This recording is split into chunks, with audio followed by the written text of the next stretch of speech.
नमस्कार दोस्तों, आज हम हमारी हिंदी की कक्षा 10 की पुस्तक का पाठ तीसरा करेंगे, नीति के दोहे, जिसमें हमारे पास 3 कवि हैं, रहीम, बिहारी तथा वृंद। तो सबसे पहले हम रहीम जी के दोहे पढ़ते हैं। कह रहीम संपत्ति सगे, बनत बहुत बहुरीत, विपत कसोटी जे कसे, सोई साचे मीत। इस दोहे में जो रहीम जी हैं, कवि हैं हमारे, वो हमें बताते हैं कि जब हमारे पास संपत्ति होती है, पैसा होता है, धन होता है या सुख होता है, तब हमारे बहुत सारे मित्र बनते हैं। लेकिन रहीम जी कहते हैं हमारा सच्चा मित्र वही है जो हमारा मुश्किल समय में साथ दे। अगला दोहा देखते हैं। इक्कै साधे सब सधै, सब साधे सब जाए, रहीमन सींचे मूल को, फूले फले धियाए।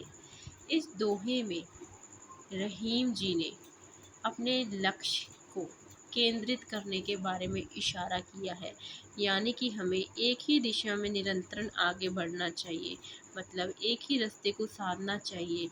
उसके ज़रिए ही हम अपनी मंजिल तक पहुंच सकते हैं। यदि हम सब और जाएंगे तो हमारे हाथ कुछ नहीं लगेगा। जैसे कि पेड़ में उसकी जड़ों को सींचने पर ही फूल फल सब आ जाते हैं। अगला देखिए, तरुवर, यहाँ पे तरुवर कहा गया है वृक्ष को। तरुवर फल नहीं खात है, यानी कि पेड़ अपना फल नहीं खाता है। सरवर यानी कि सरोवर, पिए नहीं पान, और सरोवर अपना पानी नहीं पीता है। कह रहीम पर काज हित, संपत्ति तजहु सुजान। कहता है यहाँ पर जैसे पेड़ अपना फल नहीं खाता, सरोवर अपना पानी नहीं पीता, उसी तरह जो परमार्थ व्यक्ति होता है, सच्चा व्यक्ति होता है, वह अपनी संपत्ति का उपयोग अपने लिए ना करके समाज की भलाई के लिए करता है। अगला देखिए, रहमन देख बड़ेन को, लघु न दीजिए डार, जहाँ काम आवे सुई का करे तलवार। इस दोहे में रहीम जी कहते हैं हमें बड़े लोगों का साथ पाकर छोटे लोगों को नीच नहीं समझना चाहिए, क्योंकि जहाँ पर सुई काम आती है वहाँ तलवार का कोई काम नहीं होता। तो ये थे हमारे रहीम जी के दोहे। अब हम बढ़ते हैं बिहारी जी के दोहों की ओर। कनक कनकते सौ गुनी, मादकता अधिकाए, बै खाए बोरात है, यह पाए बोराई। यहाँ पर एक कनक का अर्थ है धतूरा और दूसरी कनक का अर्थ है सोना। तो इसमें बिहारी जी कहते हैं धतूरे का सेवन करने से व्यक्ति को नशा होता है, पर जिस व्यक्ति के ऊपर सोने का नशा चढ़ जाए वह उसे पा लेने मात्र से ही बोरा जाता है। यहाँ पर उन्होंने धतूरे के नशे से भी ज़्यादा असरदार धन ऐश्वर्य के नशे को बताया है। यह आशा अटक्यो रहे अली, अली यहाँ पर भंवरे को कहा गया है। गुलाब के मूल हो यह बहुर बसंत ऋतु, इन डारन पे फूल। इस कविता में इस दोहे में बिहारी जी ने हमें आशावादी रहने का संदेश दिया है। उन्होंने भंवरे का उदाहरण देते हुए समझाया है कि पतझड़ आने पर भी भंवरा गुलाब के फूल के इर्द गिर्द ही इसी आशा में रहता है कि एक दिन बसंत आएगी और उसमें फूल जरूर खिलेंगे। इसलिए हमें भी अपने जीवन में सदैव आशावादी रहना चाहिए कि यदि कष्ट आए हैं तो सुख भी अवश्य आएगा। अगला दोहा। सोहत संग समान सो यह कहे सब लोग, पान पीक ओठन बने नैनन काजर जोग। इस दोहे में बिहारी जी कहते हैं कि दो समान गुण वाले व्यक्ति ही ज़्यादा समय तक साथ रहते हैं। जैसे पान की पीक लाल रंग की होती है, वह ओठों पर ही रहती है, काजल का रंग काला होता है और वह आँखों में ही बसता है। अगला देखिए, गुनी गुनी सबके कहे, निगुनी गुनी न होत। इस दोहे में बिहारी जी कहते हैं जो व्यक्ति जिसमें कोई गुण नहीं है वो निगुनी है, कहते हैं उसे गुनी गुनी कहने से उसके अंदर गुण नहीं आ जाते।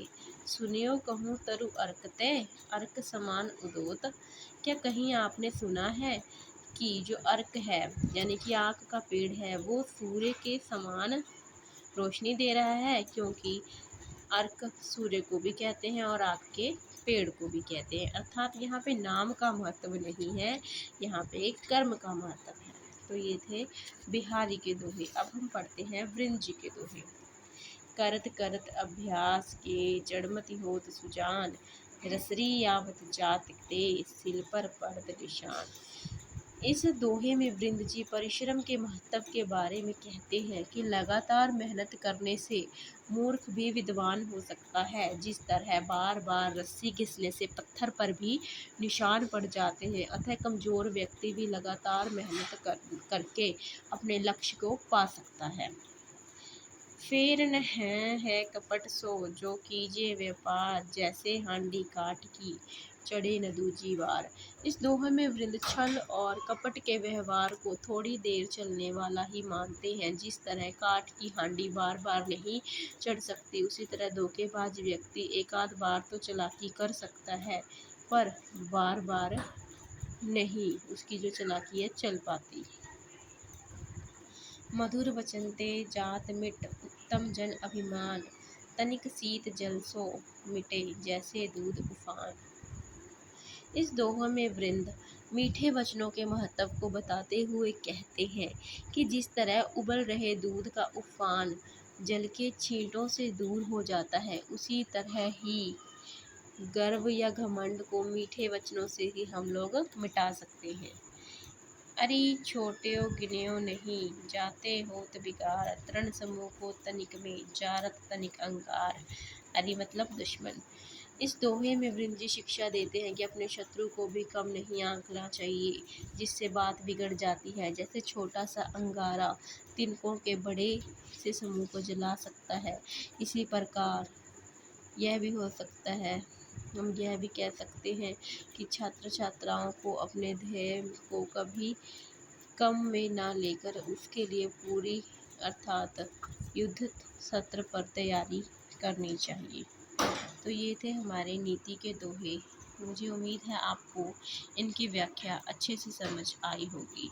अगर आपको वीडियो पसंद आता है तो कृपया इसे लाइक और सब्सक्राइब जरूर करें। Thank you.